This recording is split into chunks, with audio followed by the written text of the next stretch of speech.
Okay, put on your detective hats because this case has been cold for over 30 years. And this is how I finally chose to confront it. Before I begin, this isn't medical advice, just real experiences living with allergies. The backstory is that I had tons of allergies growing up, and then I outgrew them, other than the deadly nut allergy and some others. So as an adult, I moved on, but there were still some random reactions, flare-ups. I was still clearly allergic to something or some things. These weren't killing me, but the eczema and asthma would flare up. I chose to ignore it, plow through, go on with my life. I chose ignorant bliss until I was in my 50s when doctors indicated that while I had no symptoms, apparently my esophagus had been privately protesting the whole time. They confirmed this with a test, and then they presented options, including take a pill every day or an elimination diet. So 2 options, discipline or pill. I chose the pill immediately. Initially, when they presented the elimination diet, I said, no way. And it was easy because I was training for a triathlon, which is already a questionable life decision. No need to make that worse. I'm eating tons of calories and want all the options. And living in Chicago, eliminating food is like a personality crisis. It's like one of my favorite things about living in the city is having all those options. The bigger reality was that an elimination diet was in some ways a foreign concept because I had been on the everything diet for so long, yet at the same time dreaded because it would be bringing me back to that world of being the allergy guy. Putting in a food order turns into a group discussion. So I'm taking a pill every day, which quickly brought good test results, but I don't want to take a pill for the rest of my life. Meanwhile, as I talk about in the other video, the story I didn't tell for 35 years, I was coming to other realizations. I figured it's as good a time as any, not only to find out what was behind this doctor's diagnosis, but to finally get to the bottom of these nagging symptoms that have been with me this whole time. And there were flare-ups where it just felt like the bane of my existence. I'm finally prepared to do what it takes to get to the bottom of it. On the plus side, this was no longer the 80s. There's all kinds of options to accommodate, from grocery stores to specialty restaurants. So I'm ready, I think, for my first elimination diet. And it's hardcore. 6 weeks of it.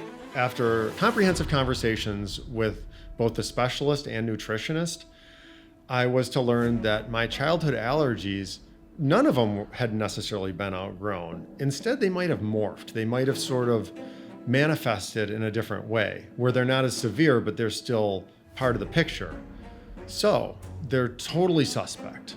Here's what they're taking out of my diet for the first round here. Gluten, dairy, eggs, soy, peanuts, seafood, tree nuts, wheat, and chocolate. So basically food. Plus, I was still getting some weird sporadic symptoms that couldn't completely be explained that I felt could be suspect. So additionally, I added quinoa, apples, and chicken. There's no way I could go through all this and still do something that I thought was suspect. Now, as many of you know that have done elimination diets, like when you get this restrictive, you're going into a lot of like gluten-free vegan territory. Quinoa is a big ingredient of last resort. So when you take out quinoa, it wouldn't matter if it's on its own, but when you're down to this short list, it takes out a big chunk of what's left. And same with apples. Chicken, obviously, like, you know, you need sources of protein, and eliminating that was, it was very much missed. So I learned the ropes, did my research, found all kinds of new foods, and started the elimination diet with oatmeal, one of my childhood favorites that I didn't feel a need to eat for decades. But I'm getting back into it. There were lots of oats, corn, potatoes, and rice. Those were like my carbs. Those were my energy. So I completed my first day and then got a whole week down. There were days where I thought about caving, especially in the beginning. But the biggest threat really was my habits, like accidentally opening the fridge and grabbing something. And something that I did all the time was, finish the food on the plate of my wife or kid. So I had to really break that habit and catch myself from doing it. And the gravity built. So after 3 or 4 weeks, I'd still catch myself almost grabbing something out of the fridge, or a thought that would go too far, or catching something on the ingredients list, or maybe my wife would. She caught a bunch of stuff that I missed. I'd buy it at the store and come back, and either I'd double check or she would double check and see that something had slipped through the cracks. Anyway, you want to believe that it's going to be okay if you screw up. Like if you ate French fries that were in a deep fryer with something else that wasn't gluten-free or whatever, but you do not want to blow it at this point. Like all this research and preparation, structured doctor's visits, the whole thing across the board, all of that would be blown with one mistake. And you don't want to believe that one mistake would derail things, but there's every reason that it could. So I expected things to be more difficult as the weeks went on.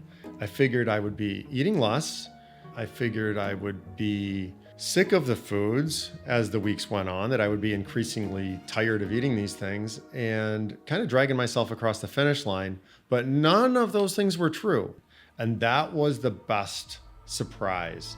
The idea of it, I think I dreaded more than anything. But once you're in it, like so many things, you get used to it.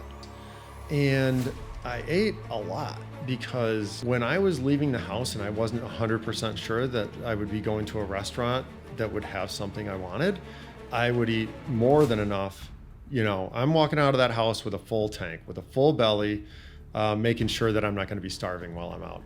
And then I'd done so much research getting into it that I didn't expect to be still discovering more things and options as it went on. So that was cool. I thought I had figured everything out from the beginning, but then keep looking and keep finding and keep discovering these new options. I even found new and improved flavors of oatmeal. Some of the things I really liked, I legit would have eaten them even if there were no restrictions. And then other things that were a close second that I was fine with. And other things were compromised that I really couldn't wait to be done with this and move on. So weeks went by, and now I'm getting close to the 6th week, and I'm counting down the final days. The procedure, the big day is coming up where I would find out if the whole thing was a success. So I had done it. I'd stayed true throughout and was very excited to be done.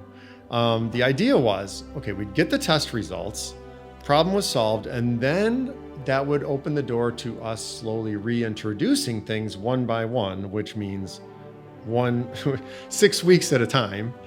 But whatever, we've created the bottom, we've hit bottom, and now we could start going up. So that's the idea.